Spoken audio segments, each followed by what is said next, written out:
یہ کہانی ہے امریکہ کی، جب سن 1956 میں امریکہ میں ایک بحری جہاز تیل لے کر جا رہا تھا۔ یہ جہاز اچانک اپنے روٹ سے ہٹا، سمندر میں موجود ایک چٹان سے ٹکرایا اور پاش ہو گیا۔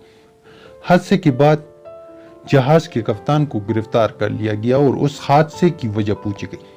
کپتان نے بتایا وہ جہاز کے ڈیک پر کھڑا تھا، آسمان بالکل صاف تھا۔ اچانک آسمان سے آبشار کی طرح ڈیک پر پانی گرا اور پانی کے ساتھ ہی آسمان سے ایک موٹی تازی بینس گری۔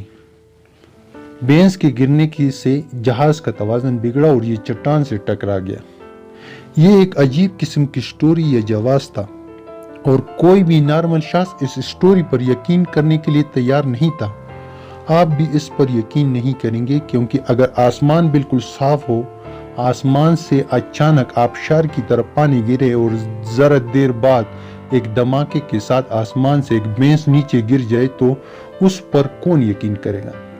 کپتان کی بات پر بھی کسی نے یقین نہیں کیا تھا۔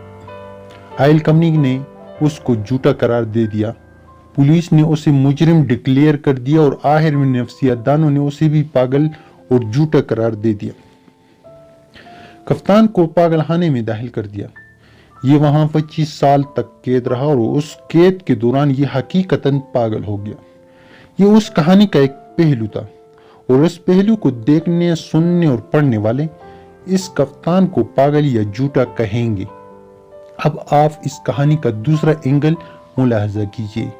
اس اینگل کے آخر میں آپ کو یہ کپتان دنیا کا مظلوم ترین شخص دکھائی دے گا۔ اس واقعے کے 25 سال بعد ایئر فورس کے ایک ریٹائرڈ افسر نے اپنی یادداشتوں پر مبنی ایک کتاب لکھی۔ اس کتاب میں اس نے انکشاف کیا سن 1956 میں ایک پہاڑی جنگل میں آگ لگ گئی تھی اور اسے آگ بجھانے کا ٹاسک دیا گیا تھا۔ اس نے ایک جہاز کے ساتھ پانی کا ایک بہت بڑا ٹینک باندھا۔ وہ اس ٹینک کو جھیل میں ڈبو کر بھرتا، جنگل کے اوپر جاتا اور پانی آگ پر گرا دیتا اور یہ ٹینک بھرنے کے لیے دوبارہ جھیل پر چلا جاتا۔ وہ ایک بار پانی کا ٹینک لے کر جا رہا تھا کہ اسے اچانک ٹینک کے اندر اچھل کود محسوس ہوئی۔